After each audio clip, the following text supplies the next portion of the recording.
Tá bom. Beleza? Eu acho que tá rolando legal, né? Acho que por aqui pra mim tá tranquilo também. Sim. Tá ouvindo Então, aí? Não tá funcionando certinho. Ô, Leandro, você acha que... É que eu tô pelo celular, né? Você acha que rola de deitar o celular ou assim tá legal? Copia os pais, né? Copia o Parintinhos e a Fabi, né, tio? Já copia já quem... Vai lá, vamos ver. Eu não tô no celular, não. Não tá? Só ativa a rotação. A câmera Nossa, amor, exclusiva, ativa a rotação. né, Parintinho? Calma aí. Aqui o celular ficou aqui melhor. é meio Não, precário. você consegue. Vou Ô, Samuquinha, como assim, tio? agora sim, melhorou? Vem. Foi. Agora eu tô tendo esse rolê. Boa. Tá filé, tio? Caraca, só Agora tem foi. gato aqui, gente. Eu acho que eu vou vender, eu vou fazer uma propaganda. Eu não posso fazer, vendo vocês sem vocês saberem. Vou tirar até print assim pra poder ganhar um dinheirinho na imagem. Samuel, esse é Parintins, esse é Samuel, Fabi. Prazer. Esses são... Prazer. É isso aí, só a galera do bem mesmo, gente boa, pessoal cabeça. Uhum. Fabi, ela é diretora de cultura do Grêmio Estudantil do Instituto Federal. Samuel é o presidente do Grêmio.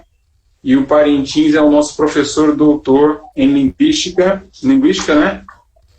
Me corrija. E ele agora acabou de assumir, acabou de tomar posse numa instituição pública também. Posso falar o nome? A gente pode... Depois você fala. Teste feito. Meu querido Diego. Sem eco, tá tudo certo, gente. Beleza. Até depois. Boa live. Falou, Obrigado, Diego. Eu acho que eu vou esperar mais um minutinho para ele falar, né? Se tá tudo ok, mas é isso daí. Pessoal, a gente vai começar a nossa live dentro de instantes, tá? Beleza, então.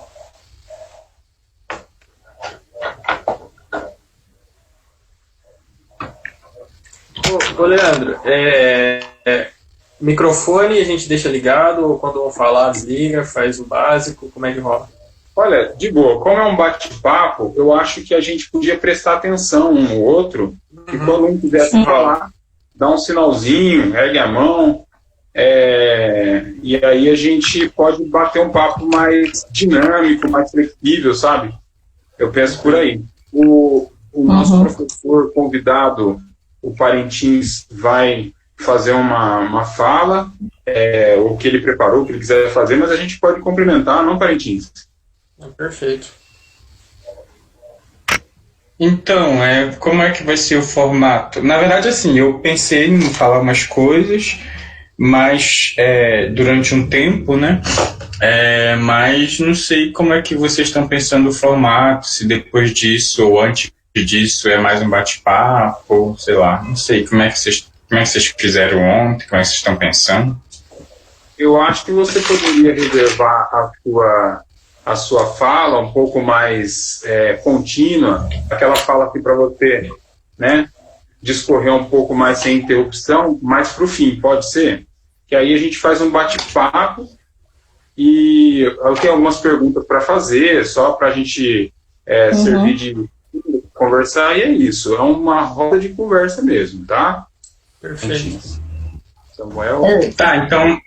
Não, então, na verdade, é uma roda de conversa, então aí a gente vai conversar. Acho que é melhor assim, então a gente vai conversando mesmo, tá? Show, pode ser? Senão eu acho que fica estranho. Tá, sim. Beleza.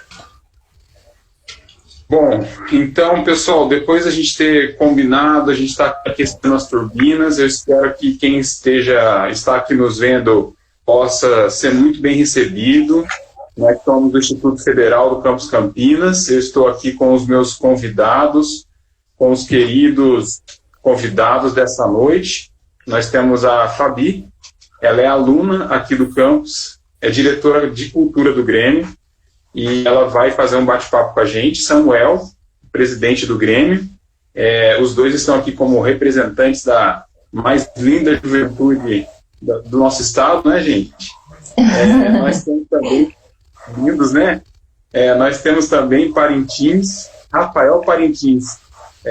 Ele é doutor em linguística, ele é um estudioso da linguagem, ele é membro do coletivo, da rede de professores, de pesquisadores, Repense. É uma rede de estudiosos da linguagem que são negros, e a gente estuda a linguagem pela nossa perspectiva, tá bom? Pessoal, a gente vai começar com uma rodada de apresentações, e eu gostaria que vocês falassem um pouquinho de vocês, pode ser? Quem pode ser o primeiro ali, a primeira? O Samuel, que é o presidente. Sempre, né? Bom, como a Fabi bem disse, eu sou o Samuel, eu estudo atualmente no 4º ano de Eletrônica Integrado ao Ensino Médio, estudo no Instituto Federal de Campinas, sou bolsista pelo Núcleo de Pesquisa em Agroecologia, que é o NEAS, certo? E eu sou presidente do Grêmio do Instituto Federal, é o primeiro Grêmio da instituição, não sou o primeiro presidente, mas um resumão é basicamente isso, certo? Estou aqui a convite do Leandro para a gente bater um papo sobre esse tema, sobre a juventude negra, sobre o que a gente tem pela frente, sobre quais caminhos traçar, sobre quais caminhos a gente já traçou para chegar até aqui. E é isso. Obrigado.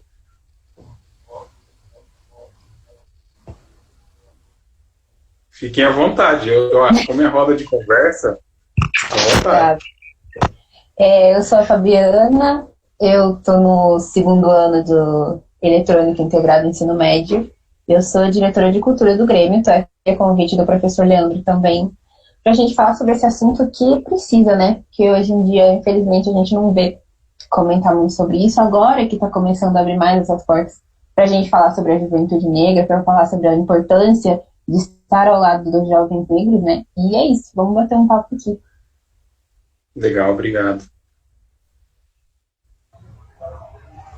Bom, eu sou Parintins, eu sou professor, eu fui professor em Campinas, inclusive, de escola estadual, né, na rede estadual.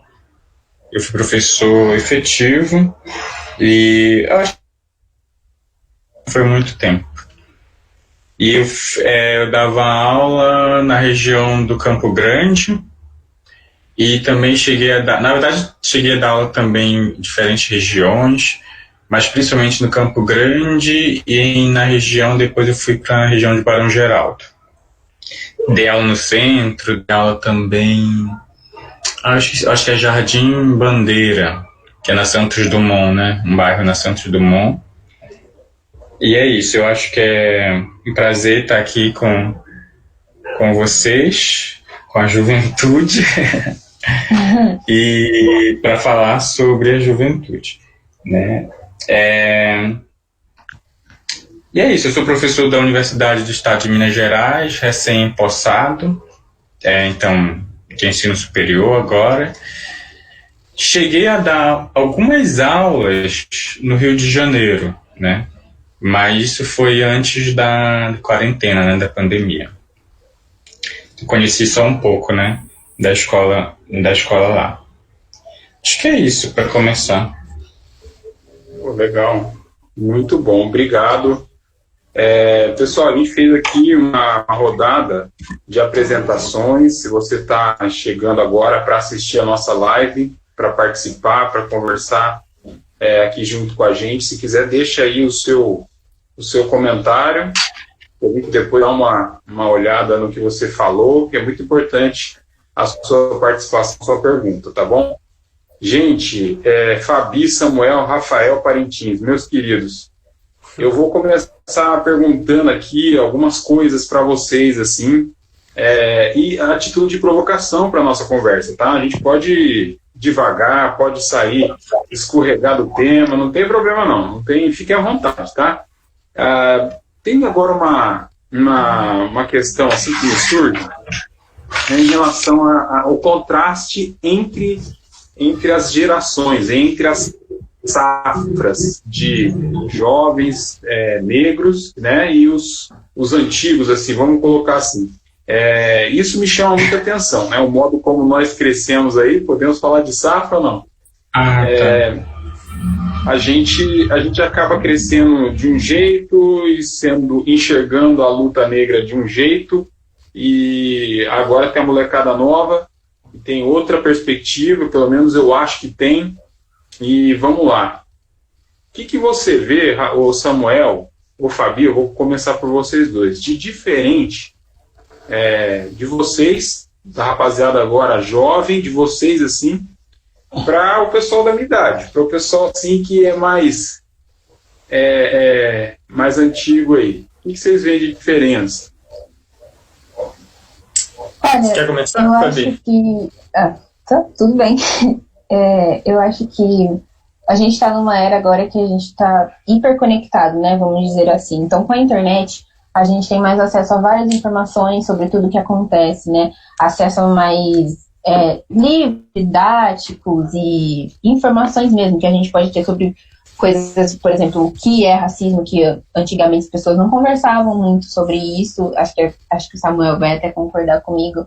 Então, acho que talvez a internet agora esteja influenciando muito a gente nessa questão, sabe? Do entendimento de certas coisas. Né, Samuel? Bom, complementando o que a Fabi disse, né? Da minha geração até para a sua geração, Leandro, a gente tem, né, esse intermédio da internet, esse novo meio de comunicação, de interação, de trabalho, etc., que realmente ajuda na luta, né, ajuda nas mobilizações, ajuda em diversos aspectos. Mas também tem um aspecto que é um tanto quanto negativo, né? A Fabi falou bastante na questão da informação, né? A gente tem bastante informação que vem a todo momento. Mas o conhecimento em si, às vezes a gente acaba não formando, porque a informação vem, a informação chega, a informação, em alguns aspectos, ela chega. É lógico que às vezes não na medida que a gente queria, não como a gente queria, mas o conhecimento em si, que seria a conexão entre essas informações, a ligação, o aprendizado, a concretizar essa informação, esse campo, às vezes, um pouco imaterial, esse campo das ideias, acaba, às vezes, não acontecendo de uma maneira tão rápida, porque se tem informação na palma da mão, se tem coisas nesse sentido, certo? Mas, ainda assim, né, a gente ainda tem que se dar o trabalho de estudar, né? Quem está na militância, quem está... de zoeira, né? Brincando. Não, sim, mas quem está na militância, quem está na frente, quem está nesses movimentos, assim, quem está querendo construir, precisa estudar, certo? Precisa fazer a conexão, gerar conhecimento, produzir conhecimento, certo? Fazer política, como é o ato que a gente do Grêmio faz, certo? É produzir conhecimento, é sentar, estudar, entender as pessoas, e é isso, certo? Então, não me basta simplesmente saber o que aconteceu na época da colônia, certo? Eu tenho que tentar linkar, tentar entender, né, o que aconteceu na época da colônia, na época, né, da escravatura, para ver o que isso acarreta na sociedade de hoje, certo? Porque a informação às vezes vem de maneira fácil, por causa da internet, né? E isso acaba que talvez deixando a gente, de certa forma, preguiçoso, né, um pouco. Mas a gente está na era da informação, e a minha geração é uma geração que tem muita informação, né? E isso é importante, isso é muito bom. A gente não pode deixar que a informação substitua o conhecimento de uma maneira tão banal, né? Então eu acho que é mais isso. O Parintins, o Rafael, a gente, assim, o Fabi também, né? O que o Samuel está falando é muito legal, assim, mas você vê que o jovem negro, ele utiliza bem as informações de hoje, tipo, o que você vê aí para complementar aí, Parintins, nesse papo nosso aí? O que você enxerga?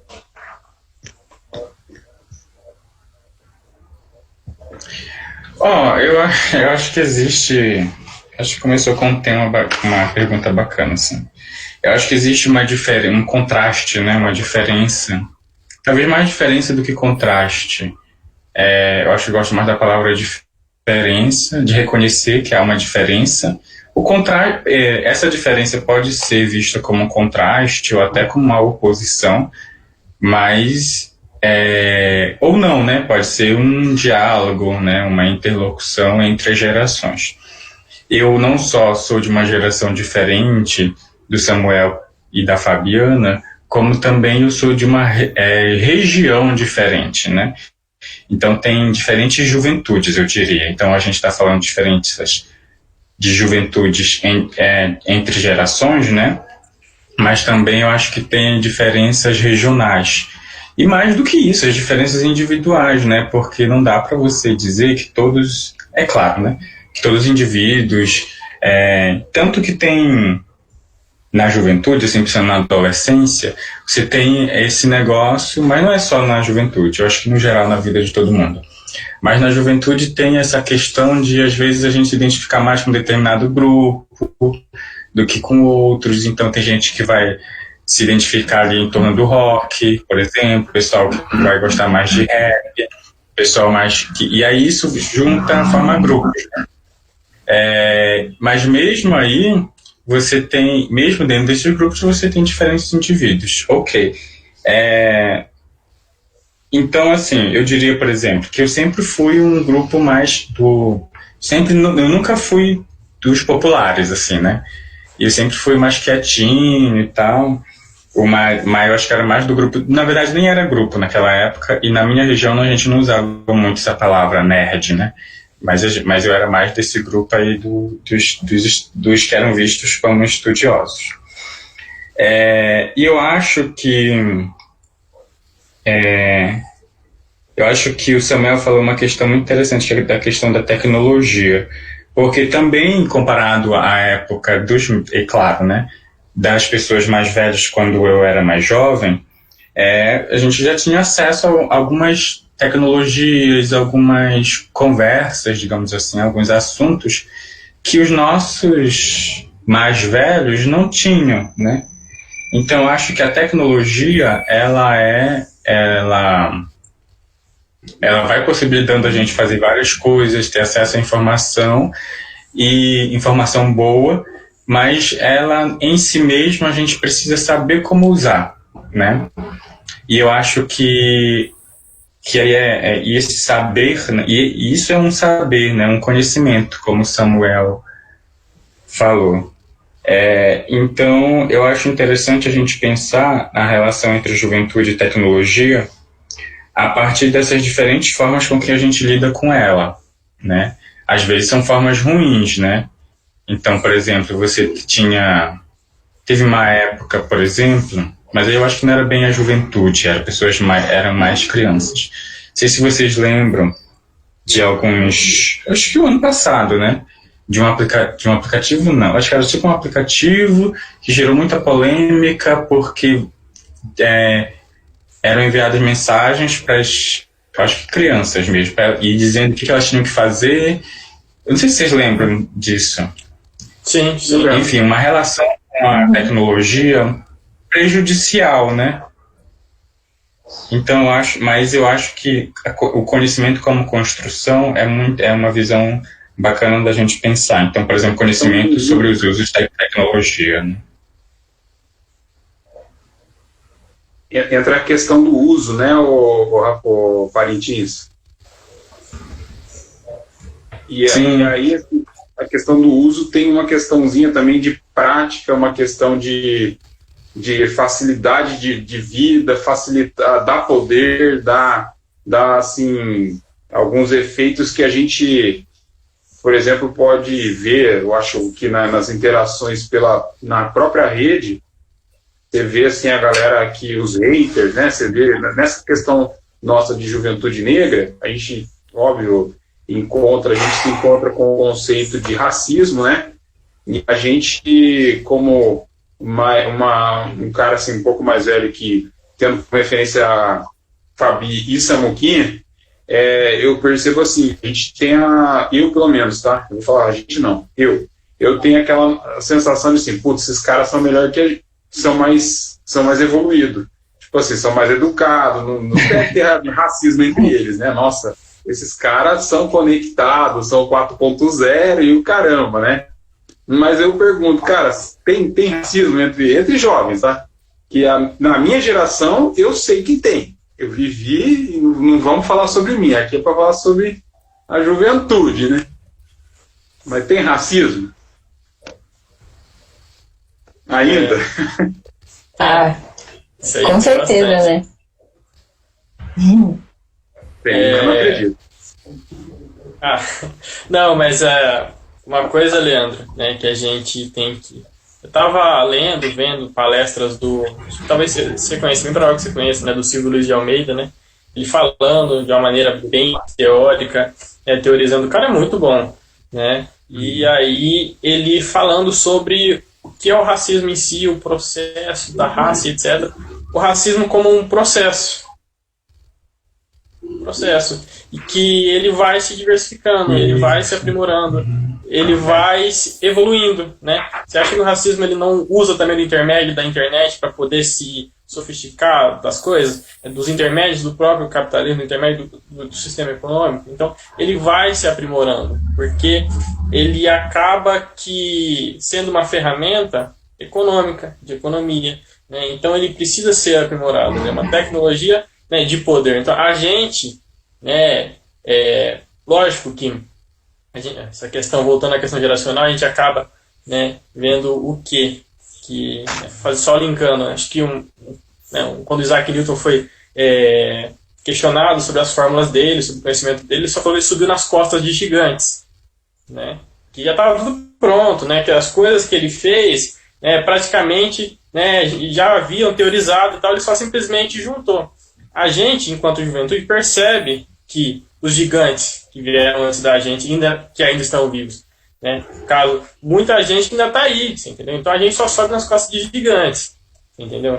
Então a gente consegue ver essas coisas, né? Mas do mesmo jeito que a gente percebe figuras muito grandes na luta contra o racismo, a gente também percebe que esse sistema se aprimora, que a gente tem também novos tipos de desafios para traçar, né, e para poder, né, superar novas barreiras. Então é algo mais nesse sentido, a gente vê isso, né? Talvez às vezes em uma nuance um pouco menor, ou em alguns detalhes, né, em contrastes diferentes, mas você entendeu? Né, e é muito complicado, certo? Né? A Fabi pode falar bastante sobre isso, né, que a gente percebe muito, né? E a gente tenta se autocorrigir enquanto, né, Grêmio, enquanto aluno, né, enquanto colega. Então é isso. Quer complementar, Fabi? Fala aí. Olha, isso que o Samuel falou da gente realmente começar a perceber essas coisas, pra gente tentar mudar certas atitudes, porque, como ele falou, tem coisa que vem da gente mesmo, que a gente acaba não percebendo, sabe? Então, com todo esse processo de reconstrução, vamos dizer assim, né? Reconstrução da gente e reconstrução dos outros. Então, é aquilo de subir nas costas do gigante mesmo, você perceber as coisas e, sei lá, você vê um colega, por exemplo, tendo alguma atitude que para ele pode não ter sido nada, mas para você machucou um pouco, então é você chegar para ele e conversar, não deixar passar, porque quanto mais se deixa passar, mais você vai dando abertura para a pessoa continuar, e isso em várias coisas, não só na questão do racismo também, né? É essa questão da percepção mesmo, sabe? De você entender o que está acontecendo, entender o que você pode fazer para melhorar e colocar em prática. Colocar em prática na vida real mesmo, né? Não só na internet, colocar em prática no dia a dia.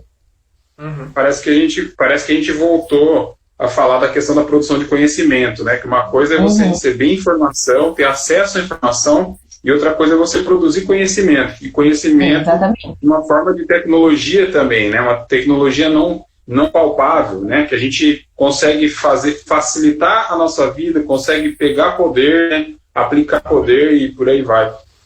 Exatamente. O papo é legal isso aí, vocês perceberem isso daí, né, meu? Legal pra caramba. Ainda mais a gente como Grêmio, né, que a gente está ali representando os alunos. Principalmente a gente tem que começar essa percepção da gente mesmo, pra gente servir de exemplo pros outros, sabe? Eu acho muito importante nesse papel que a gente está ali, enquanto Grêmio, né? Enquanto diretores do Grêmio, enquanto presidente do Grêmio. Na questão cultural também, né, o Fabi, assim, que assim, você mexe com a questão da dança, né? Para quem... Sim. Eu não sei, né, Rafael? O Samuel sabe, mas a Fabi, ela dança, e ela, muito bem, e faz parte de um grupo de dança bem conhecido aqui na região em Campinas, né? Não só no Campo Grande, eu acho que é conhecido em Campinas. E aí, assim, essa questão da dança também, dá um... Porque assim, a gente acha que o Rafael falou um negócio, né? O Parintins falou uma coisa. Você prefere Rafael ou Parintins? Deixa eu definir aqui. Não, pode me chamar cada um dos dois. Geralmente é Parintins. Tá bom. Parintins é seu sobrenome mesmo, ou meu querido? Sim, é meu sobrenome. Sobrenome, gente, não é pouca coisa, não é Parintins e caraca. Meu Deus, olha só.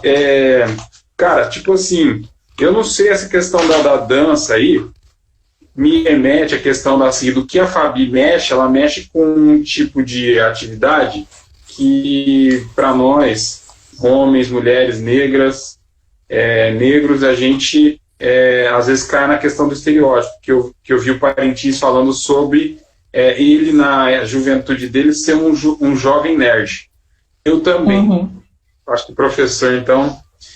E aí tem uma questão da gente mesmo, que a Fabi estava falando, tem uma questão da gente mesmo se autocorrigir, uma questão da gente mesmo se aceitar, né? Eu já não ligo por exemplo, você dança? Faz questão de dançar? Joga futebol? Não? Faz questão de jogar futebol? Eu acho que meio que rola uma pressão, um formato.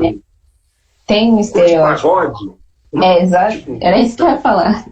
Curte sambão? Sim. Pagode? Não põe pra ouvir.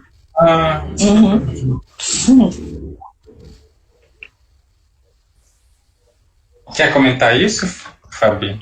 Eu comento. Então, eu vou dizer na dança na minha experiência, tá? É que eu danço com a Erika desde sempre, né? Eu passei pelo Vivarte com ela e agora eu tô dançando no estúdio dela, aqui na região do Ouro Verde.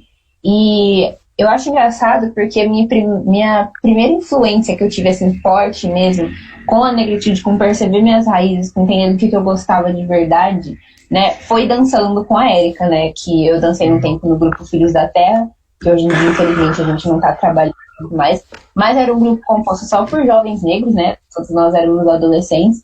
E ali eu comecei a perceber, quando a gente saía para se apresentar, para se competir, etc., eu começava a perceber, nossa, aí às vezes você acabava de dançar e vinha alguns comentários, tipo, vocês são negros e tem que dançar esse tipo de coisa mesmo. E não, às vezes não, sabe? Tem meninas do grupo, a filha da Erika mesmo. Pode falar, professor. Não, eu só tô vibrando aqui. Desculpa. Tá. Então, e eu também danço hip hop desde sempre. E, claro, tem esse estereótipo, né, do negro dançando hip hop, porque hip hop nasceu na rua, ele nasceu na periferia, composto por pessoas majoritariamente negras, né, por assim dizer, não exclusivamente, mas majoritariamente, assim, são pessoas negras que dançam, pessoas negras que praticam esse esporte. Então, às vezes, quando as pessoas, a primeira coisa que vê, assim, perguntam se eu danço, né, eu acho que nunca me aconteceu a pessoa perguntar se eu danço por causa da minha cor, né, da minha raça, mas isso influencia bastante, né, do que eu sou negra, e aí às vezes as pessoas veem uma pessoa branca dançando e gostam de comparar, tipo, mas você é negona, vamos dizer assim, se dança melhor que ela, não sei o quê. Eu não gosto desse tipo de coisa, sabe, porque reforça mais ainda esse estereótipo que eu tô acabando de comentar com vocês. Mas eu tô fazendo um projeto agora também com a professora Mariana de artes, que eu quero justamente estudar essa questão da dança influenciando na cultura, influenciando na nossa memória ancestral, né, vamos dizer assim. E se tudo der certo, eu vou entender toda essa questão de como que a dança está influenciando na minha vida atualmente, e me ajudando também nessa minha memória ancestral, né, vamos dizer assim. Isso aí que a Fabi falou é bem bacana. Opa, você quer falar, Rafael? Não, pode falar. Não, isso aí é bem bacana porque a gente acaba se percebendo, acaba às vezes tendo um contato com a nossa negritude, com figuras, né? Pelo menos eu, eu tive um contato através da música, por exemplo, né?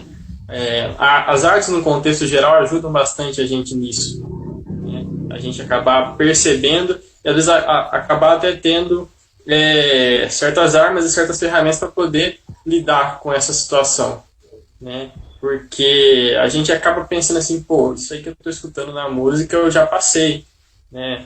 Isso aí que fulano está falando, né? Eu já vivenciei isso aí, mas por que eu estou vivenciando ele também? Aí você acaba meio que linkando, né? Volta a questão que a gente viu, né? Tipo, informação, aí pum, virou conhecimento, né? Então a gente vai linkando as coisas, né?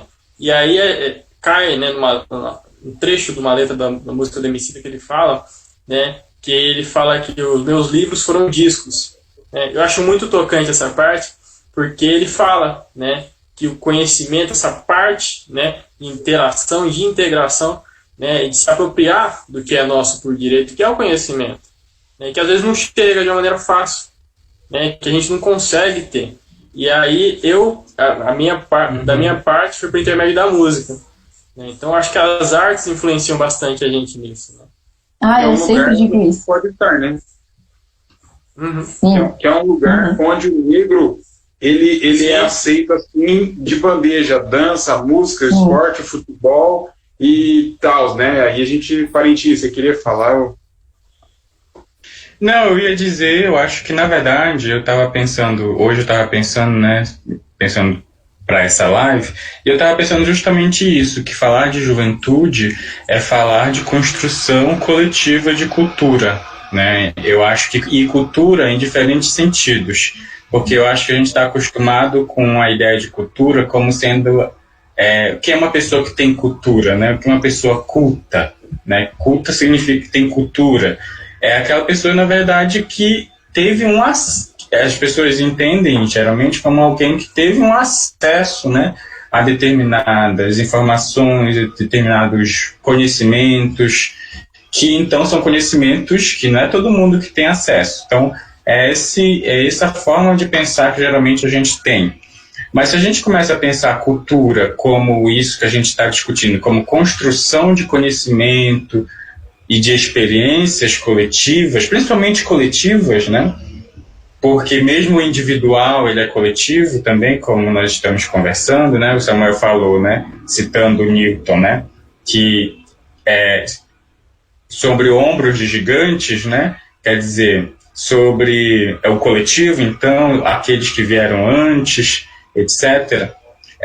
Então a gente começa a ter uma visão eu acho que mais interessante de cultura. E pensando nisso, eu acho que isso que a gente pode chamar de cultura negra, ou aquela cultura em que os negros foram protagonistas, eu acho que nós temos dado muita contribuição para a construção coletiva de cultura, né? E não junto com isso, mas isso é vítima de estereótipos, né? Mas eu acho que, para além dos estereótipos, a gente continua e segue existindo por meio da construção de cultura e de conhecimento coletivo, né? Então, não só para o nosso usufruto. E eu fico pensando, por exemplo, né? Foi citada a dança, foi citada a música, também eu tenho a mesma relação, também eu gosto muito dessa nossa possibilidade, né? E eu acho que isso é conhecimento também. Conhecimento não é só aquilo que a gente transforma numa informação, né, falada em linguagem, mas também é o corpo, né? Se a gente saber fazer determinadas coisas que nós treinamos para fazer com mais facilidade ou menos, isso é um conhecimento, né, corporal também, né? E aí eu fico pensando, por exemplo, né, eu trabalhei com os meus alunos no ano passado muito com aquele negócio que chama slam, não sei se vocês já ouviram falar. Sim, sim. Que e é diferente do sarau, é poesia falada, já é decorada, né? E não é teatro, então é sem nenhuma fantasia ou figurino. E eu acho que é uma manifestação geralmente urbana de literatura, né, produzido por pessoas, principalmente da periferia, principalmente negros, com temas politizados. É uma manifestação literária muito importante, né? É tão importante, por exemplo, como o cordel, né, o rap também, e tem relações com o rap, etc. Então, assim, tem muita contribuição boa mesmo, que sofre preconceito, que é apagado, que é estigmatizado, mas que está aí contribuindo para a construção do conhecimento coletivo, né? Legal. Uma coisa assim que eu poderia apontar para a gente, assim, conversar, sabe o que eu vejo como que vocês falaram, né, que é uma coisa assim que fica na minha mente, é que tipo assim, entra e sai geração, entra e sai juventude, a gente tem uma certa ilusão de que vai mudar, e aí assim, ilusão que vai mudar drasticamente uma realidade. A gente como jovem, eu pelo menos, né, como jovem eu pensava assim, não, vai mudar, vai acabar tudo isso aí, né, vamos fazer alguma coisa, e demorou. Eu era muito, talvez, iludido, coitado. Mas eu penso assim, algumas coisas me marcaram. Eu sempre falo isso quando eu estou trocando ideia sobre negritude. Por exemplo, quando a gente teve aprovada a legislação que colocava o racismo como crime. E eu comemorei como se fosse jogo do Santos e ele ganhou. Ponte Preta ganhou. Puta que... Demorou. Eu comemorei, cara. Eu comemorei aquilo ali. Até uma vez eu estava conversando com um grupo de alunos lá, a Letícia, de informática, aqueles meninos lá, o Luiz. A gente estava batendo um papo sobre negritude, era um trabalho de um outro professor, colega nosso aí. E aí eles perguntaram algumas coisas e eu falei dessa história aí, né, que eu comemorei. Por quê? Eu, enquanto jovem, tipo, vamos colocar uns 13 anos, você entrava para comprar pão na padaria para sua mãe, eu sempre falo isso aí porque a questão é um traço que só o jovem negro tem, velho. Você não vê um branco passar por isso, tá? Vocês me desculpem, mas você entra para comprar pão na padaria para sua mãe e o cara fala, o que você quer, neguinho? O atendente fala para você. Fala assim, fala, neguinho, o que você quer? Quantos pão hoje? Tipo assim, oi? E aí, quando saiu essa lei, velho, eu comemorei, porque assim, se eu quiser embaçar do cara, eu falo assim, não tem neguinho que não, meu nome é Leandro.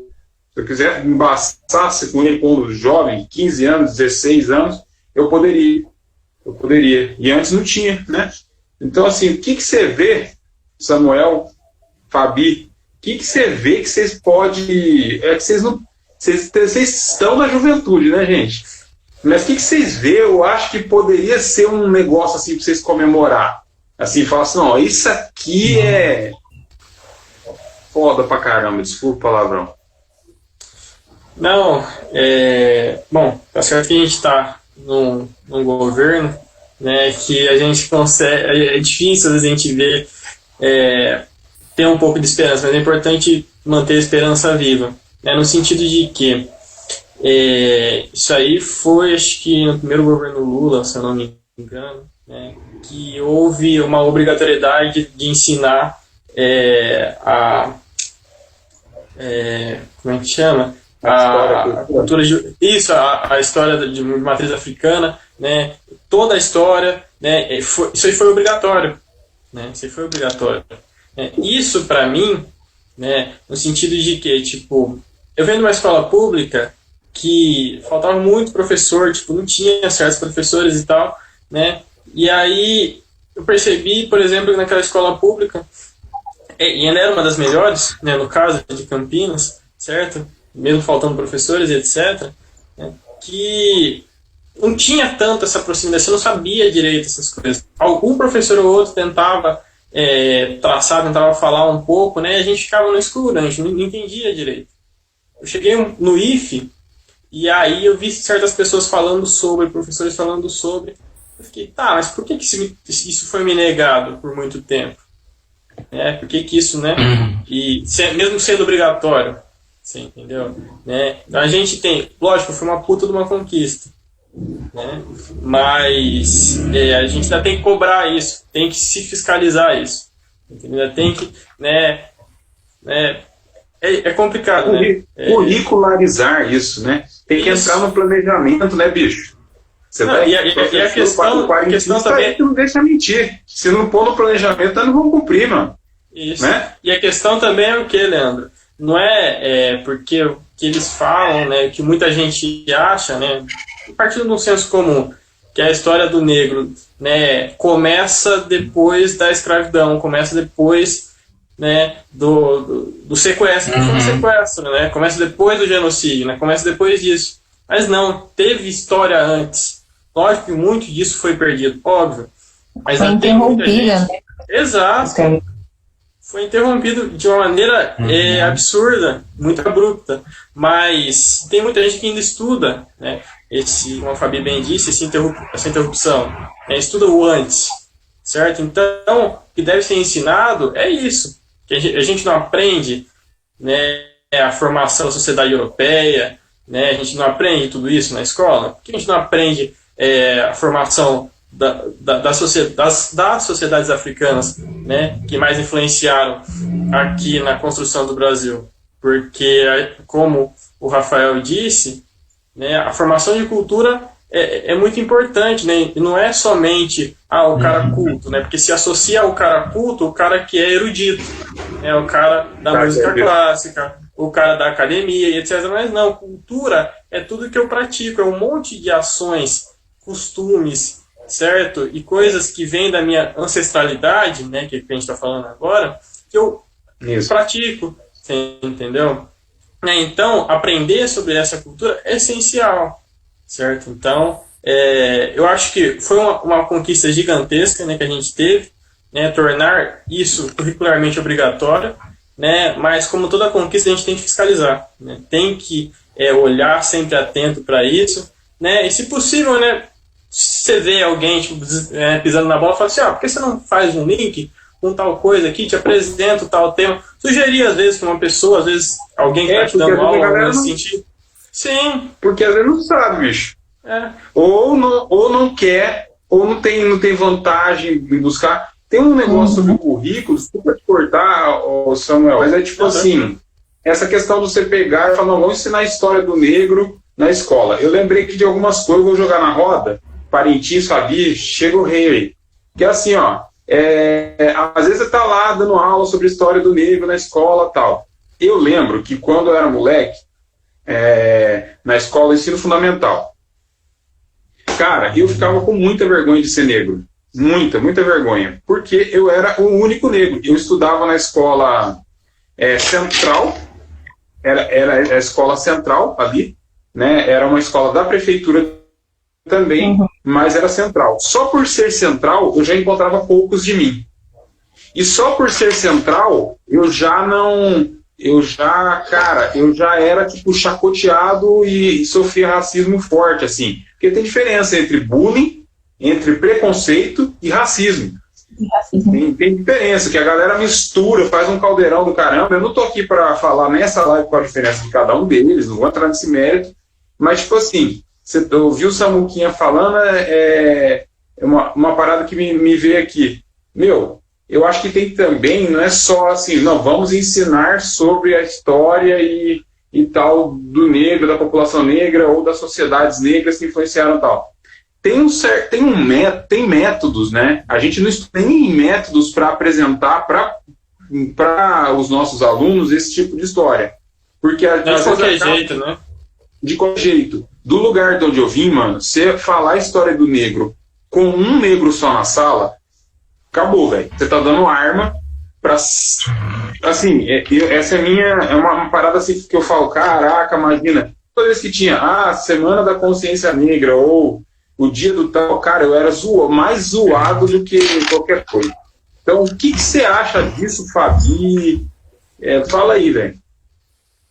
Então, professor, é que a minha realidade foi um pouquinho diferente, porque eu estudei a vida toda numa escola da prefeitura também, só que ela era num bairro periférico, né, que aqui no Ouro Verde é uma região periférica. Então tinha um pouco mais dessa variedade de raças, né, vamos dizer assim. Só que mesmo assim, eu só fui ter contato com a história do negro de verdade, com Semana da Consciência Negra e afins na escola, quando eu tava lá no 7º, 8º ano, no Fundamental 2, no final do Fundamental 2. Isso eu não digo só com a cultura do negro, mas também com a literatura, né, do negro, vamos dizer assim, porque eu sou amante da literatura, eu gosto, e eu fui ter contato a primeira vez com um livro escrito por uma pessoa negra com personagens negros, assim, foi, acho, no 6º ou no 7º ano também, acho que eu era um pouquinho mais nova, mas foi A Velha Sentada, do Lázaro Ramos. E foi o único livro que eu li escrito por uma pessoa negra durante muito tempo. Mesmo assim, na escola eu não via mais livros, na biblioteca, por exemplo, não tinha livros escritos por pessoas negras. Então, tanto que meu contato com Carolina Médici, por exemplo, foi só agora, no ensino médio, eu não sabia da existência dela, não conhecia, né? Contato com a história negra eu fui só quando eu tive um professor que ele era substituto, ainda ficou só um pouco na escola, que eu estava já no 7º ano, se não me fala memória. E aí eu fui ter contato ali, né, com a história do povo negro, não só ali, a partir dali da escravidão, né, conversar um pouquinho sobre antes, mas é complicado, porque mesmo tendo negros, né, além de mim, na minha escola, não era muito comentado, sabe? E quando era comentado, era motivo de alvoroço também, igual você chegou a comentar, né, porque, entendeu? Então tinha, né, isso, as pessoas falavam, nossa, ou manter, pelo menos enquanto eu estava no ensino fundamental, mantinha, né? Foi o que eu disse, do 7º ano para frente que eu fui começar a ter mais contato com essa história do negro, que isso foi começando a se normalizar na minha escola, porque graças a Deus eu estudava no André Tozello, né? Meus professores eram sempre muito conscientes sobre isso, eles sempre me chamavam para participar do assunto e conversar com eles sobre, né? Então, a partir daí eu comecei a entender mais a importância da Semana da Consciência Negra, por exemplo, a importância de estudar a história do povo negro. Foi a partir dali, foi no final do Fundamental 2. Antes, esquece, eu não tinha. E era só muitos poucos negros, mesmo sendo um bairro periférico, assim, eram muitos poucos negros retintos, né? Vamos dizer assim, retintos. Mas, então, eram muito poucos. Então a gente acabava sendo alvo de umas críticas que não tinham nada a ver. Às vezes você ficava meio até perdida, sabe? É complicado. Não sei se na escola pública, infelizmente, essas coisas acontecem, né? Mas acho que talvez, em particular, pode ser pior ainda, por ter uma taxa ainda menor de pessoas negras estudando ali, uma taxa ainda menor de professores interessados, dispostos a explicar sobre esse assunto, entendeu? Sobre a história do povo negro. Então, é complicado, né? Falar sobre isso, porque é uma vivência que eu acho que todas as pessoas negras tiveram, infelizmente, ali na escola, né? Não ter direito ao acesso da história do próprio povo, isso acaba afetando a gente de um jeito ou de outro, né? Igual o Samuel falou, quando eu cheguei no IFE, eu vi os professores comentando sobre isso, eu vi professor dando aula só sobre isso, sabe? Eu fiquei chocada, porque eu quase não tive, entendeu? Eu fui começar a ter logo no finalzinho, quando eu já estava para me formar no Fundamental. Isso tem a ver com identidade, né? É na juventude que a gente está formando a nossa identidade, nosso caráter, tá? A perspectiva de mundo. Eu costumo falar que a gente está, como eu já falei, né, a gente está numa era aí super hiperconectada, né? E quando você entra aí nas empresas midiáticas, vamos dizer, revista, filme, série, quando você é adolescente, o que você busca? Né? Você busca aceitação, você busca estar inserido ali no círculo de amizade, né? Você busca ser aceito por todos. E quando você não se vê nesses lugares, nessas empresas midiáticas, só significa, pelo menos pra mim, parecia que eu não deveria existir, sabe? Não deveria estar ali, porque eu não sou considerada o normal, vamos dizer assim. Porque eu não aparecia, não tinha, entendeu? Então, pra mim, o normal era as minhas amiguinhas brancas da escola e para conseguir andar junto com elas, né, para estar dentro ali daquele ciclo de amizade, eu precisava me encaixar ali o máximo que eu conseguia, entendeu? Então eu precisava negar minha identidade para eu estar ali no meio. Isso aconteceu muito, mais na parte do Fundamental 1, né? Isso aconteceu muito.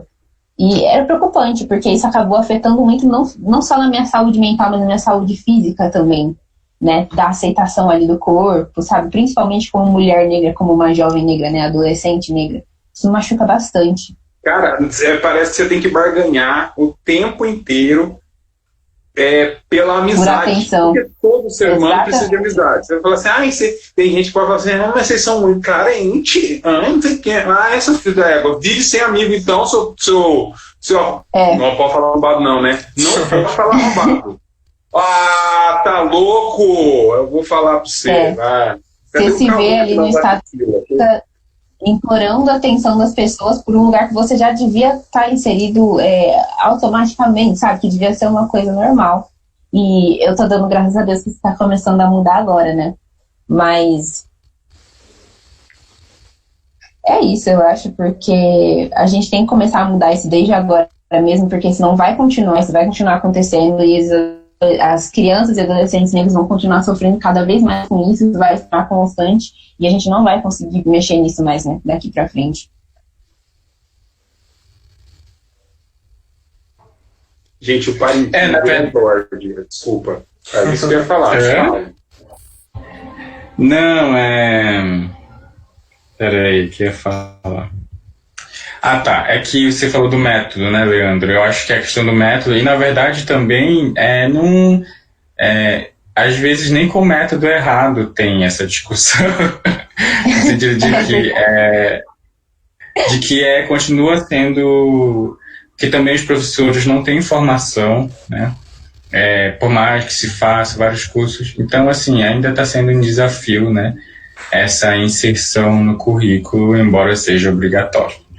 E, na verdade, não só nas escolas, como também nas próprias universidades, ou seja, na formação dos professores. E aí o que acontece e aí é uma questão muito importante, né? O caso da cultura, a história, porque a história não é só uma narrativa, né? Aconteceu desse jeito e depois aconteceu isso. Em torno das histórias, né, digamos assim, que a história conta, tem vários significados que, como o Leandro falou e a Fabi, colaboram para a construção da nossa identidade. E aí essa questão da legislação, porque isso é uma legislação, né, de história e cultura brasileira, também é isso, assim, as legislações, elas são vitórias, elas são importantes, né? Mas elas são frutos de uma construção, são frutos de luta, e elas sozinhas não são também suficientes, né? A aplicação delas, então é sempre uma luta, sempre uma construção, né? Porque já que o racismo é um processo, já que ele é cultural, então é toda hora que a gente precisa estar, como diz aí o relato da Fabi e os comentários do Leandro, é toda hora que a gente está parece que estamos toda hora precisando firmar espaço, justamente por isso, porque ele é um processo, né? E não acho que é invencível, mas eu acho que é uma luta constante, uma luta permanente, né? Então, por exemplo, a própria legislação do racismo, ela é um problema, não a legislação. A legislação também, na verdade, decorre um pouco por conta da legislação. Porque as pessoas são mais... Porque tem uma diferença entre injúria racial e racismo. Por incrível que pareça. Isso. Por incrível que pareça. E a injúria racial... E aí as pessoas são mais... E o racismo é imprescritível, né? Então não adianta pagar fiança, não tem possibilidade de pagar fiança, ele é mais sério, a acusação de racismo. E ela seria... Não tem sentido a definição para mim, tá? Mas seria assim, o racismo seria contra uma coletividade, inclusive não apenas pessoas negras, né? E a injúria racial seria contra o indivíduo. Ora, quando a gente pensa em injúria racial, que na verdade para a gente é a mesma coisa que racismo, não no sentido jurídico de racismo, é também contra uma coletividade, né? Então, na verdade, eu mesmo não entendo muito bem porque tem essa separação, e o que acontece é que todo mundo acaba sendo acusado de injúria racial, então joga para o campo individual, né? Então é uma ofensa individual. E aí fica sendo isso quando é condenado por isso, né? E aí fica nisso e dificilmente uma pessoa é acusada de racismo. né? Então, as legislações, elas são vitoriosas, sim. Algumas conquistas, né? Por exemplo, as leis de cotas são vitoriosas, né? Mas, e aí também, e junto com ela tem que vir também a nossa, por incrível que pareça, a construção da implementação da lei, né? A luta pela própria implementação da lei. Enfim. Por isso que às vezes a gente se irrita também. E eu acho que tem que se irritar mesmo, né? Por isso que a gente quer tacar fogo e eu acho que às vezes tem que tacar fogo mesmo. O Samuel, ó, vou dedar o Samuel. Samuel tem aí, tem lá, o slogan dele é fogo nos pessoal aí. Fogo nos pessoal. Não, é. Eu adoro. Não. Tem que botar fogo mesmo. Não, a gente realmente chega uma hora que a gente cansa, né? Cansa, né? dessas Enjoa. coisas. Sim. Né? A Fabi tava falando dessas coisas, né? A gente vai puxando e vai lembrando. Né? Eu cortava o cabelo na 1 ou na 2. Sempre. Sabe? Quando eu era mais pequeno, tipo, que era mais cacheado e tal, né? Beleza, né? Mas sempre cortei, tipo, baixinho, muito baixinho, né? E aí, eu vim de escola pública também, a molecada, sempre assim, né? A molecada preta da escola, a molecada negra da escola, né? Os retintos, né? Os mais claros e tal também. Cara, todos, né? Todos cabelo crespo, sempre 1 ou 2, né? E a molecada branca, cabelo lisão, deixava crescer e tal. E, era o sonho de consumo, né? Era o top, né? Eu, por exemplo, cara, meu primo, né, com 10, 11 anos, eu tinha uns 7, ele uma vez falou de fazer moicano e tal, né? Ele tinha cabelo liso. Cara, eu não conseguia fazer isso, né? Porque, né? E você vê essa questão também, né? A Fabi falou da representatividade. Cara, você não se vê nas coisas, você acaba se sentindo errado, você acaba se sentindo fora da curva. Isso acontece muito. Sim, você acaba se sentindo, cara, que você não pertence, que você não é dali, que você não tem que estar ali, coisas nesse sentido. Só que outra coisa também, outro aspecto importante da representatividade é o quê? Não é qualquer representatividade, né? Porque não é só simplesmente colocar uma pessoa negra em um lugar, não é só simplesmente colocar, né, você abrir uma cota numa firma para você colocar uma pessoa negra nesse local. Se você colocar uma pessoa negra que simplesmente, às vezes, ela não se identifica como uma pessoa negra, que ela não sabe que ela é uma pessoa negra, e que ela também não luta pela causa e pelo movimento negro, cara, não vai valer de nada, né? Simplesmente mercadoria, né? Vamos vender. A gente precisa de um slogan para vender mais, então a gente vai criar representatividade. Então é isso, né? O mercado de consumo, o mercado consumista, ele faz isso, né? Acaba gerando filmes, gerando coisas com pessoas negras que não estão nem aí, às vezes, o movimento em si, certo? Então não é qualquer representatividade também, né? E aí a gente cai nisso também, né? Que é uma dualidade cruel, né? Mas é importante ter representatividade, sim, né? Mas não representatividade das pessoas certas, né? Sim, é importante você dar ter pessoas certas espaço e voz, né? Espaço e voz para quem... Isso. É uma qualificação, né? É um tipo de qualificação do espaço discursivo, né? Tem até uma ponte aí, essa ideia, com o que o Samuel falou no começo. Eu percebi que o Samuel tem essa questão aí com relações de poder, inclusive, tipo assim, tem uma dosagem, uma nuance, ou seja, tem uma gradação, uma paletinha de cor da maldade, uma paletinha de cor do racismo, saca como é que é? E a molecada tá antenada, tá sacando que é brincadeira não. Porra. Olha, deixa eu falar um negócio, te perguntar uma coisa pra vocês aqui. O Parintins falou, mano, ele falou da injúria racial e falou do racismo.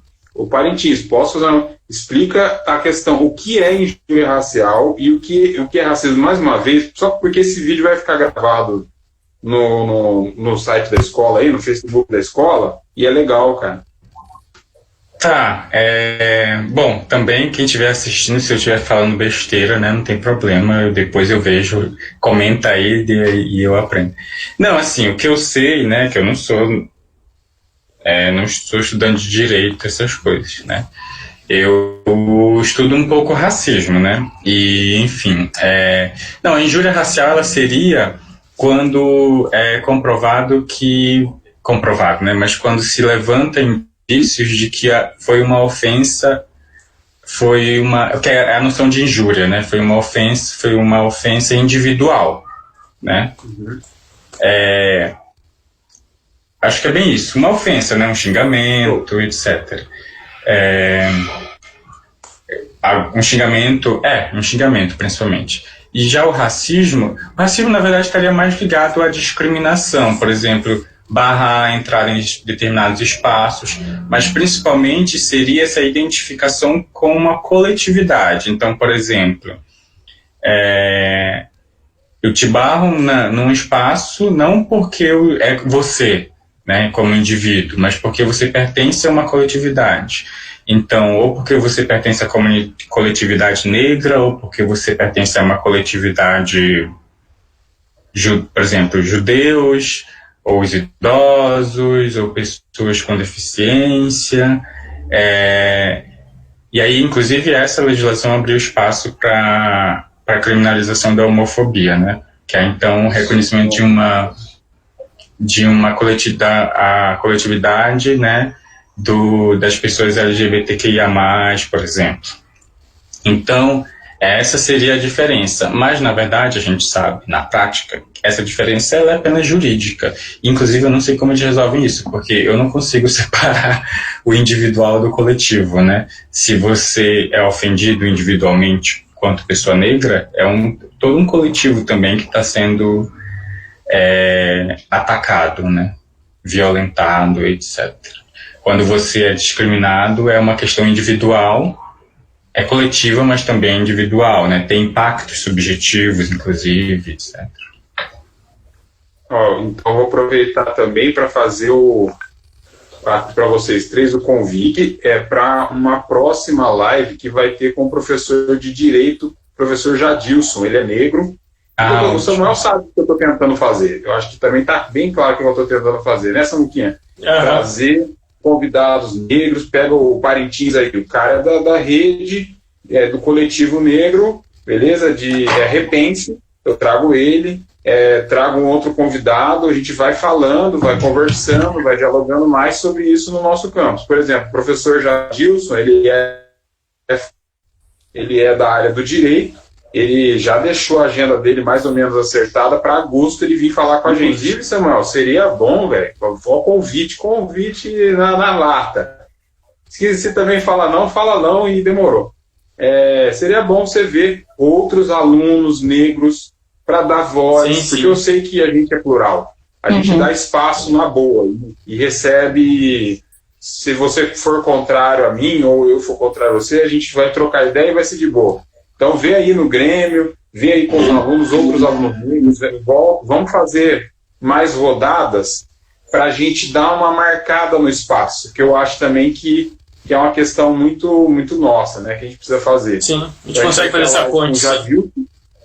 Beleza. Vai ter a live com o professor Jadilson e beleza. Se o Samuel depois aceitar aí, fica um convite aí, viu? Perfeito. Caraca, peraí, eu cortei o rolê aqui do professor Parintins. Você tinha acabado, professor? Não curto não. O que eu ia perguntar para vocês é o que vocês acham, o que vocês lembram, que eu acho que foi muito importante. Eu estava dando aula em Campinas nessa época sobre eu acho que teve algumas coisas importantes, principalmente uma coisa que sempre tem, na verdade, que são os rolezinhos, né? Que nada mais são do que, eu acho, manifestações quase espontâneas de ocupação de espaço, né? Eu acho que é uma prática de lazer muito importante, que é a ocupação do espaço público, às vezes espaço privado também, mas espaço público, considerando, às vezes, inclusive, as faltas de opções que os governos dão para o lazer da juventude, né? Então, por isso, a juventude ocupa as praças, né? Interage, né? Como forma de interação social, né? E eu acho isso muito bacana, mas não é o que às vezes os governos, né, e as pessoas brancas elas acham, não acham a mesma coisa. E as pessoas racistas, etc. Então, daí pode gerar repressão, que é bem mostrado naquele filme, né, Olhos que Condenam, aliás, naquela minissérie. E houve também esse movimento mais, digamos assim, intencionalmente político, que foram as ocupações das escolas, né? E eu pude ver em Campinas, testemunhar e ajudar a colaborar para essas ocupações, né? E isso, houve muita repressão na época, né? Então eu via os alunos sendo levados mesmo nos ônibus, né? Os policiais iam e tentavam tirar, às vezes não conseguiam. Um quadro, né? Que a gente chama. E comigo não sei porque se eu sou mulher ou... Mas enfim, o que já me aconteceu bastante foi realmente ver isso acontecendo com amigos meus, sabe? Perto de mim. Mas eu acho que Samuel tem mais propriedade para falar dessa parte, porque pode ter acontecido com ele, né? Completamente normal, principalmente da gente que mora aqui na parte mais periférica, né? Mas em relação aos espaços de lazer, né, para a juventude, eu moro na região dos Diques. E aqui, mesmo tendo essa questão dos espaços de lazer, né, era muito difícil a gente tentar justamente por causa dessa questão das intervenções policiais, né, isso acontecia muito. Até que fizeram outra praça aqui perto. Era bem mais tranquilo, mas mesmo assim, acontecem algumas intervenções que me deixam um pouco assim, de jeito, porque nessas ocasiões eu percebi a diferença né, na juventude, e a diferença é que eles abordam os garotos negros nos mesmos lugares. Isso acontece bastante, né, pelo menos aqui. Não sei se a Samuel vai concordar comigo.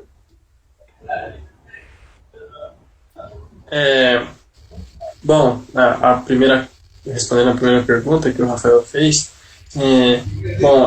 eu acho que sim, é uma questão muito importante, né, a questão, né, dos rolês, das coisas, né, de sair e tal, mas eu acho que foi uma fala, se eu não me engano, do Milton Santos, quando ele falou sobre a questão do jovem negro e o jovem de periferia. Primeiro você passa, né, os jovens pobres, né, juventude pobre, um processo de gentrificação, né, se afasta o pobre do centro, certo? Depois você não dá condições de acesso, condições de civilidade, né, condições de cidadania para essa pessoa, certo? E aí essa pessoa fica refém de inúmeras coisas, né, como crime, como qualquer outra coisa que seja mais rentável, qualquer outra coisa que não tem espaços de lazer para essa pessoa, certo? Então essa pessoa fica refém dessas coisas, certo? Por causa desse não acesso, por causa desse afastamento, né? Então ocupar os espaços, ocupar o centro, né? Ocupar as regiões centrais, ocupar as praças, por mais que por lazer, é um ato político, é um ato sim de mobilização, certo? Né? Uma questão que aconteceu, por exemplo, com os meus amigos, né? A gente joga bastante truco, né, na escola e tal, a gente gosta de jogar cartas e tal, né? E aí a gente uma vez estava no shopping, certo? A gente puxou o baralho e começou a jogar, né? O espaço público e tal, né? Chegou segurança, chegou um, chegou dois, falou assim, não, aqui espaço público não pode jogar cartas, não sei o que lá, né? Pô, molecada, a gente não tava gritando, a gente não tava nada, né? Tava respeitando os espaços e as regras, as normativas do local, certo? Uhum. E foi assim, certo, que aconteceu, né? Sabe, então é isso, né? A gente não é bem-vindo nos espaços, né? A gente que mora longe do cinema, a gente que pega a busão que demora a chegar no centro, não é bem-vindo nos espaços, Os espaços são negados a gente, certo? O acesso ao ônibus é difícil, né? E que geralmente é um dos únicos acessos que a gente tem, certo? O acesso à moradia é difícil, o acesso à luz é difícil. Meu bairro, por exemplo, acaba a luz frequentemente, né? A Fabi também deve sofrer por causa disso, né? Meu bairro não é asfaltado, né? Meu bairro, por exemplo, na minha rua em específico, não tem um poste para iluminar a rua, então a minha rua é uma das mais escuras, né, do bairro, certo? Então, cara, o que é negado pra gente no processo de civilização, no processo de cidadania em si, né? A cidade é negada pra gente, certo? A gente é afastado do centro o máximo que dá, né? Meu bairro é mais perto de Jaguariúna do que do centro de Campinas. Então, a gente é afastado mais próximo, o máximo que dá do centro, né? E não dão as condições necessárias pra gente conseguir ter o mínimo. Então, por mais que os rolês, coisas assim, a gente ache que sejam coisas banais e fúteis, né? Mas ocupar o centro, ocupar esses locais é um ato político, sim, né? E quanto à questão que você falou das escolas, certo? Também cai nessa questão de ocupar, né? Ocupar o que é nosso por direito. Uhum. Eu, por exemplo, na minha escola, como é uma escola longe, né? Uma escola praticamente em beira de pista, né? De rodovia, certo? É na rodovia Mogi-mirim, né? E aí tá um pouco longe, certo? É bem longe dessas questões que acontecem no centro, né? A gente não passou tanto por isso, entendeu? Então a gente não teve tanto essa efervescência na nossa escola, né? A nossa escola tem o primeiro ano do ensino médio agora, né? Depois que eu saí. Eu não tinha nem ensino médio. A gente era forçado a se deslocar, né, para escolas do centro muito mais longe, do meu bairro, por exemplo. Então, quando houve esses movimentos, eu, né, acompanhei mais como telespectador, né? Cara, para mim foi algo sensacional, porque você sentia os estudantes ocupando o que era deles por direito. A escola é do estudante. Por que você está tirando o estudante da escola? Ele tem esse direito de protestar e de ocupar a escola, sim. Porque o que você via? Estudantes ocupando as escolas, mantendo as escolas em ordem, né, limpando as escolas, né, e fazendo uma gestão coletiva das escolas, né, lógico que casos pontuais de bagunça, etc., mas você não via isso. Mas o que era alegado, o que se passava na grande mídia, era que eles eram baderneiros, que eram arruaceiros, que estavam depredando as escolas. Mas se a escola ela não foi feita para o estudante, ela foi feita para quem? Né? Então essa que é a questão, né? Então esse processo eu acompanhei mais como telespectador, mas tentando me inteirar desses processos. O ano passado, né, a Fabi vai até complementar, a gente participou bastante, né, de mobilizações, de manifestações. O nosso Grêmio foi formado oriundo da necessidade das manifestações, que a gente estava passando por um processo de corte de gastos do Instituto Federal de Campinas. Não só do Instituto Federal de Campinas, mas da rede federal, né? Esse novo governo que realmente começou a cumprir as coisas que prometeu, né, durante a campanha e antes da campanha, né, no quesito educacional e em outros quesitos, né? Mas a gente se sentiu muito ameaçado, a gente se viu na obrigação de se mobilizar. Uma escola daquele porte, daquele tamanho, não ter um Grêmio, né, e a gente não sabia nem por onde começar. Eu nunca participei de grêmios, etc. Sempre via como uma instituição figurativa, porque era o que era me passado. A direção da minha escola me passava como uma instituição figurativa, né? Uma instituição que não tinha uma movimentação política tão grande, que não tinha uma representatividade tão grande. A gente viu essa lacuna no Instituto Federal e ocupou. Né? A gente ocupou a nossa escola, né, nesse sentido. Certo? E a gente foi para a rua, a gente organizou manifestações, conversou com outras escolas técnicas, a gente tem aliados em outras escolas técnicas, a gente conseguiu fazer uma rede, né, de comunicação com outras escolas técnicas, outros ensinos médios, né, com outras pessoas, vereadores, etc. Então, mais ou menos esse o processo de criação do nosso Grêmio, né, e que, lógico que não passou tanto por esse processo de ocupação das escolas, mas que com certeza foi influenciado por ele. Então foi mais ou menos isso, Rafael. Ô Fabi, quer falar alguma coisinha? Oi. Eu acho que o Samuel falou tudo, né? Que o Grêmio realmente nasceu ali no meio de todo aquele processo que aconteceu ano passado do corte dos gastos, né? E tudo mais. E aí a gente viu essa necessidade de criar eu vou chamar de instituição, né? De criar uma instituição que representasse os alunos ali naquela luta.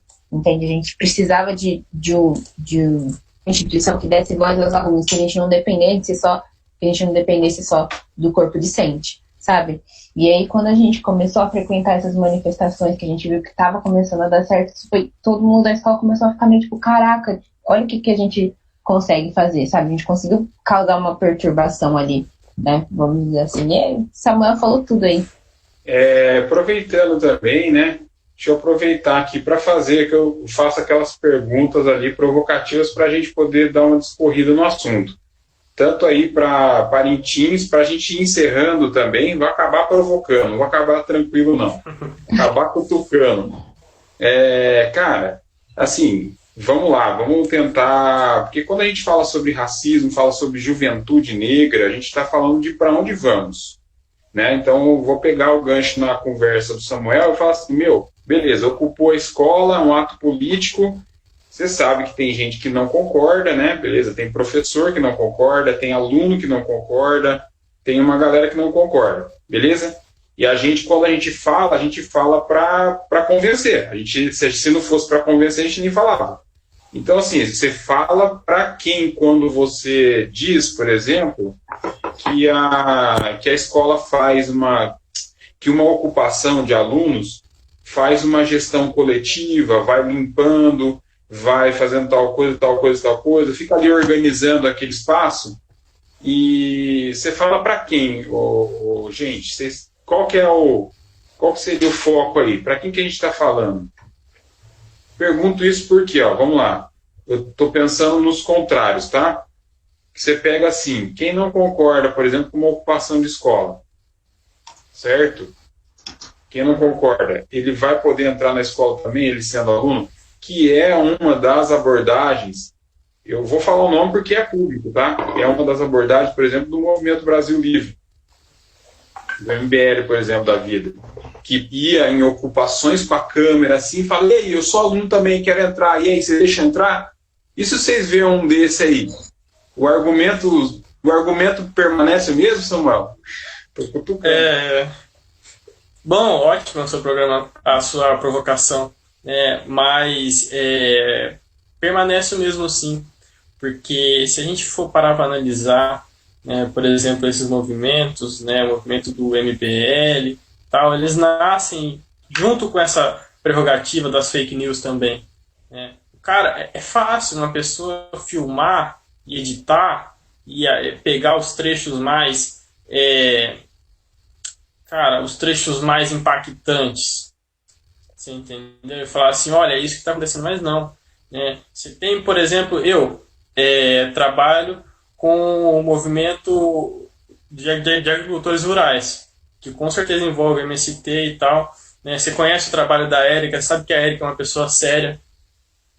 Você sabe que a gente está numa instituição séria, a gente não está para brincadeira, você entendeu? A Cooperflora, o coletivo de agricultores rurais, que estão lá no assentamento Milton Santos, são pessoas sérias, pessoas que lutaram, que são assentados, que conseguiram o seu direito à terra, certo?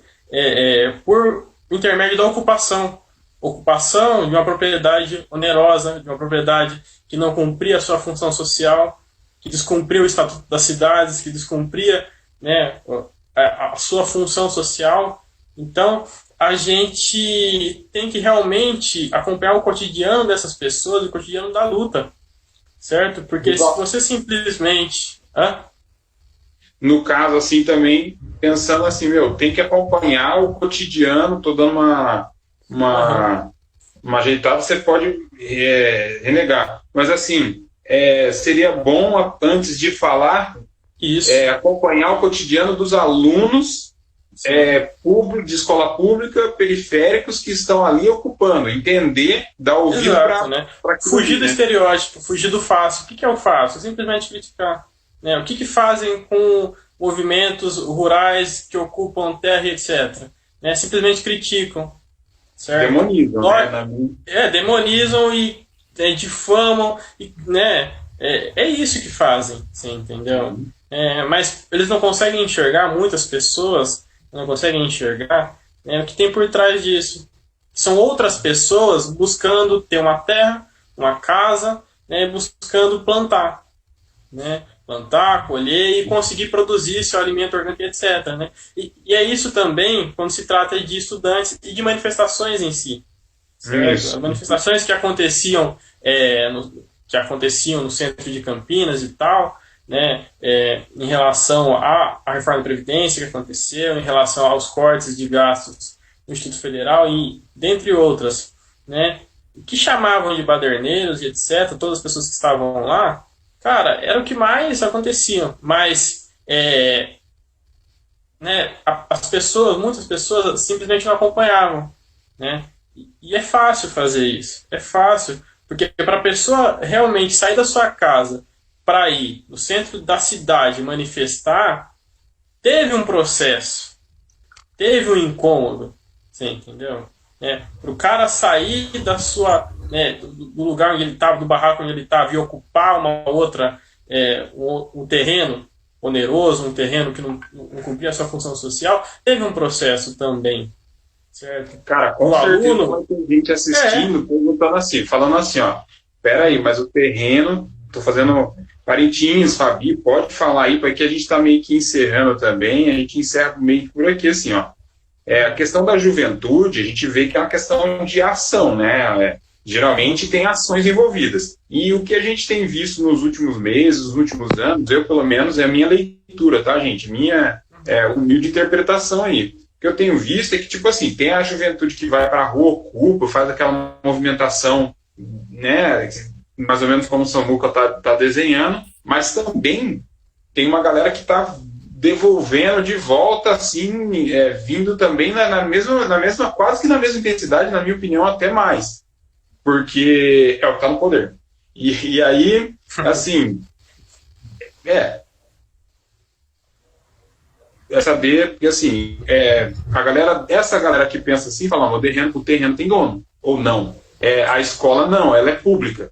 E aí eu estou provocando ainda. A escola pública é mais fácil de defender, de todo mundo, eu entro num lugar público, defendo, vou sentar aqui e ninguém me tira. Tipo assim, sim, né? Sim. Impressionante, por exemplo, o lance que você contou aí, você está jogando baralho. Foi no shopping, ou Samuca? Foi no shopping, né, jogando baralho, sabe? O cara chegou querendo, né, já tumultuar e querendo tirar a gente dali, entendeu? Parece que incomoda, né? A própria óbvio. existência incomoda. Então, assim, cara, jovem já incomoda. Agora, jovem preto incomoda muito mais, né? Eu falo com humor. Assim, eu tava. Quem tava? Estava eu, Diogo, Pedro, né? E tava o Léo, acho que. Pedrão? O Pedro? Pedro, foi esse pessoal que tava, né? Então, cara, incomodou. Incomodou bastante. Tá errado. Tá jogando baralho no lugar errado. Só tem que alugar a mesa. Então, só terminando a minha fala e, né, passando a bola para os outros, né? A questão da propriedade privada e tal, essa questão da provocação, né? É importante saber que a propriedade privada no Brasil não é absoluta. Ela tem que cumprir uma função social, certo? Então é aplicado IPT progressivo, é aplicado inúmeras coisas, inúmeros mecanismos para você fazer com que essa função social, que no caso é o quê? Moradia ou plantio, seja cumprida. Né? Então, a sua casa, né? O cara não vai invadir sua casa de aluguel, né? Lógico que há pessoas que têm má intenção, isso é óbvio, né? Mas o tanto que difama esses movimentos, né? Né, assimilam esses movimentos a pessoas mal intencionadas, né? Não é condizente com com o quantitativo de pessoas mal intencionadas, que são poucas em comparação com pessoas bem intencionadas que realmente só querem, né, simplesmente uma casa para morar, entendeu? Então, os caras não vão invadir sua casa que é de aluguel, por exemplo, que tem um entre-sai de pessoas, que talvez não fique ocupado 100% das vezes, e etc., né, que você tem inquilinos que saem e tal. Não é isso. São grandes propriedades onerosas. Então, é mais ou menos algo nesse sentido. Certo? Então, que eu falaria para essas pessoas, né, talvez do MBL, ou talvez desses movimentos, o que você falaria? É o que? Acompanhem, tirem um tempo para acompanhar, né, porque com certeza terão pessoas desses movimentos, que terão talvez um certo didatismo para poder explicar. Né, e também cabe a essas pessoas uma certa paciência para poder entender certas coisas. Então, a jogada da empatia, a jogada da construção, que a gente estava falando sempre aqui, né, do conhecimento, da troca de informação para criar conhecimento, isso é fundamental. Então, escuta um pouco, exercita a escuta ativa, certo? E pensa, né, porque a troca, né, de informações, a troca de saberes, né, é muito importante. Então, acho que seria algo nesse sentido que eu falaria, e aí, por favor.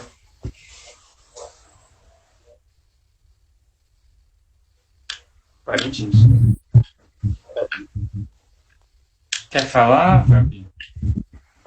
Então, eu acho que eu vou passar essa bola pro Parintins, porque eu não tenho muita propriedade para falar sobre isso, né? Eu comecei a acompanhar esses movimentos agora, então, mas uma coisa que eu aprendi principalmente com o Samuel também, é que você estava falando das ocupações, né?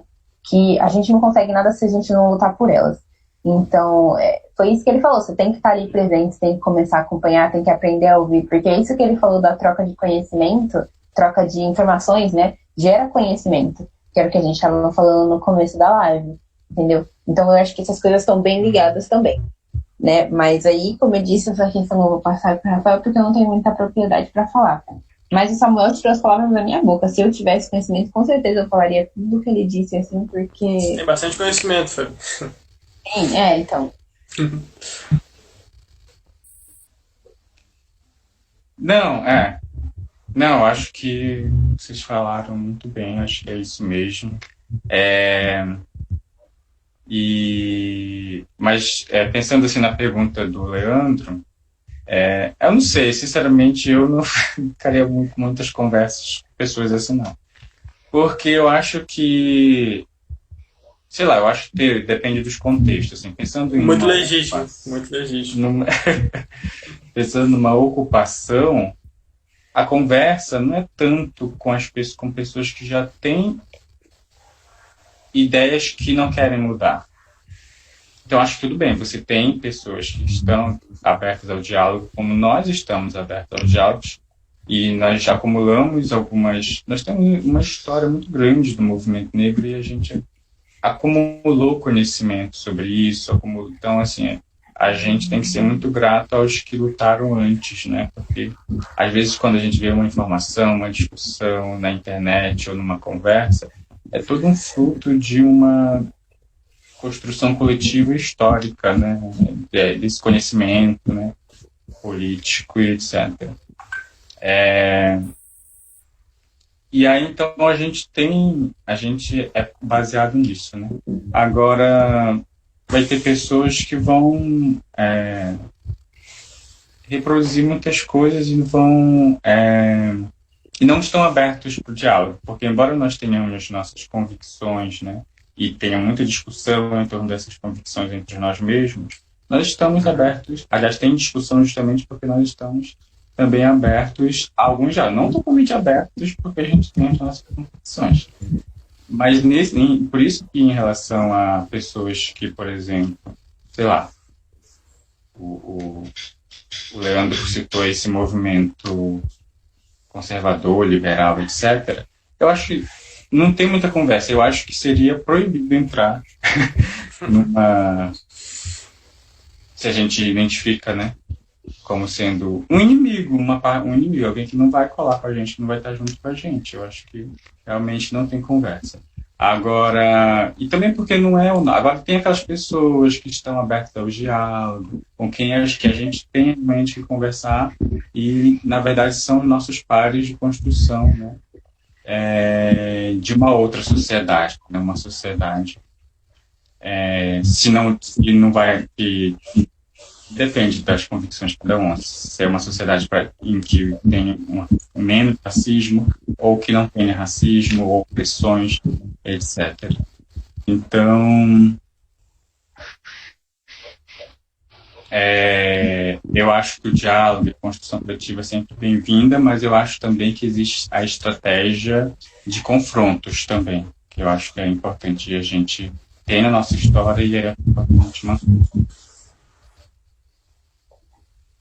Cara, para fechar, a gente já está indo embora, a gente já está encerrando. Assim, para ser bem rapidinho, uma conversa bem.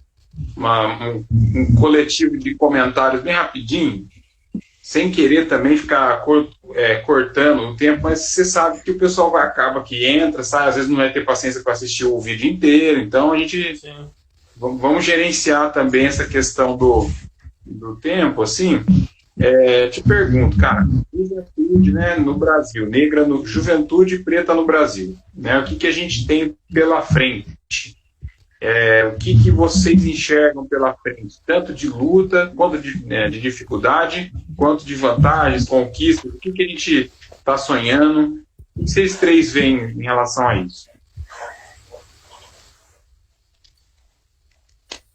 Acho que como eu falei por último, agora eu falo primeiro. Uhum. Sei lá, eu acho que eu vejo muita luta. Eu acho que, como sempre, nós vamos continuar lutando, construindo, né, lutando pela construção de uma outra sociedade. E é uma coisa muito dura, porque além de a gente lidar com a opressão, que é um processo, que é estrutural, a gente, nem todo mundo, mas nós aqui, pelo menos nós que estamos aqui conversando, nós chamamos para a gente, por enquanto, pelo menos, esse compromisso, que é de construção de algo diferente, né? E que faz com que as coisas, às vezes, sejam mais duras, ainda mais duras. Ou talvez não mais duras, mas sejam também, por conta da gente se colocar nesse compromisso, sejam duras, sejam difíceis, né? Eu acho que, ao mesmo tempo, as lutas são laboratórios de construção de outras relações sociais. Então, por exemplo, pensando nas ocupações, eu acho que foram laboratórios de construção de outras relações sociais, porque dentro das ocupações havia auto-organização para pensar segurança, para pensar alimentação, para pensar relações, como lidar com relações de opressão, né? Então também tinha muita visibilidade, muitas pessoas LGBTQI+, participação importante das mulheres. Na verdade, não é participação importante, estavam à frente, né, das ocupações. E eu acho que isso nos dá um sentido de continuidade das nossas lutas, apesar dos pesares, né? Que você já sabe quais são. Pandemia, Bolsonaro, etc. Daqui para frente, eu queria dizer que eu também vejo muita luta, né? E eu realmente acredito que se a gente continuar nesse caminho que a gente está, né, de dando mais visibilidade às pessoas que estão conquistando esse espaço, né, eu acho que as coisas vão começar a mudar, como já estão começando, né? Já dá para ter uma diferença entre alguns anos atrás e agora, né? Então eu também vejo muita luta e muita conquista também, sabe? Enquanto juventude mesmo, porque, como eu falei, eu acredito que essa visibilidade que a gente está começando a ter agora, né? Esses movimentos que a gente está começando a ter, né? Vão influenciar de algum jeito na sociedade daqui para frente. Então, eu acredito que as coisas vão mudar. Quanto tempo, não sei, mas que uma hora vai, eu tenho quase certeza de que vai acontecer. Senão nós nem começa a lutar, né, meu? Se não vai mudar, porra, então senta a bunda e, né? Não adianta nada você lutar para não chegar em lugar nenhum, né? Então... a gente quer que mude, vai mudar, vambora. Vambora com força. Eu sou desse também. Acho que uma coisa que dá esperança pra gente é que, analisando a história, analisando os períodos, os processos históricos, você vê que coisas são transitórias, né? Que nada é de uma maneira dura e que nunca vai ser desconstruído ou destruído, ou que nunca vai ser, que nunca vai mudar. Então isso que dá esperança para a gente continuar lutando, né, por uma sociedade melhor, por pessoas melhores, né, por um futuro melhor. Né? Então a gente estava passando, por exemplo, por governos progressistas e agora a gente está em um governo conservador, né, para se dizer o mínimo, né, para não se dizer omisso, né, um governo que, sim, eu considero, né, genocida e fascista, mas não tem pessoas que terão opiniões diferentes. Mas a questão é o quê?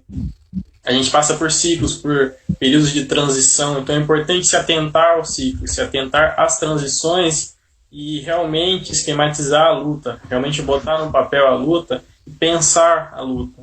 Né? A gente fala bastante, né, do fogo nos racistas, né? Mas a questão é o quê? Pensar em como fazer isso também. Não é só simplesmente fazer.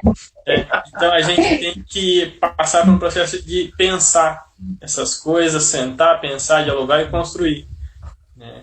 E esse processo, ainda mais de pandemia, esse processo complicado que a gente está vivendo, é importante também, né, pensar bastante e não ficar vivo, né, de se manter vivo para poder lutar no dia de amanhã. Né? Então é importante a gente zelar para as pessoas que a gente gosta, para as pessoas que estão assistindo aqui a gente, que estão ao nosso lado, né, para a gente poder construir no futuro. Né? Não ser uma pessoa no sentido de não lidar com as consequências e pensar no ficar vivo e para poder construir no futuro.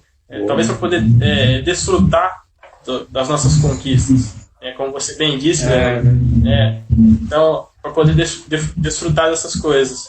Né? Então, eu acho que é mais isso, né? Esquematizar a luta, pensar e continuar lutando, né? Porque a gente não pode parar. Né? Muito legal. Gente, eu agradeço aos três de coração por estar aqui. Muito legal mesmo você estar aqui conversando, batendo esse papo. Esse espaço ele foi cedido pelo nosso campus, do Instituto Federal de Campinas. Nós estamos no aniversário do campus. Dialoguei com a direção do campus, direção geral, com o professor diretor Everval. Conversei com ele, pedi um espaço, o professor Diego, que nos fez aqui a assessoria técnica. Quero agradecer aos dois em especial e também parabenizar o campus pelo seu 7º aniversário. A gente brinda o campus com uma pauta séria e a gente brinda o campus trazendo as vozes que movimentam, que são a alma do campus. Ó, o menino do Grêmio, nosso Samuelzinho, presidente do Grêmio, a Fabi, diretora de cultura do Grêmio, e trazendo um convidado assim, muito gente fina, professor doutor Rafael Parinquins. O Rafael ele não liga para essa coisa de doutor, não, que eu percebo, mas eu faço questão de frisar. Porque quem olha a nossa latinha aqui, né? Fala, o que esses caras estão falando aí, né? Estou conversando sério. Tá bom? Um abraço e é isso aí. Um beijo, professor. Valeu, Obrigada foi uma honra estar aqui. Até mais. Até mais, muito Rafael, bom, Fabi. Prazer, valeu, gente. Muito bom. Ai, cadê o Diegão? Vamos ver agora se ele tira nós daqui. Você interrompe.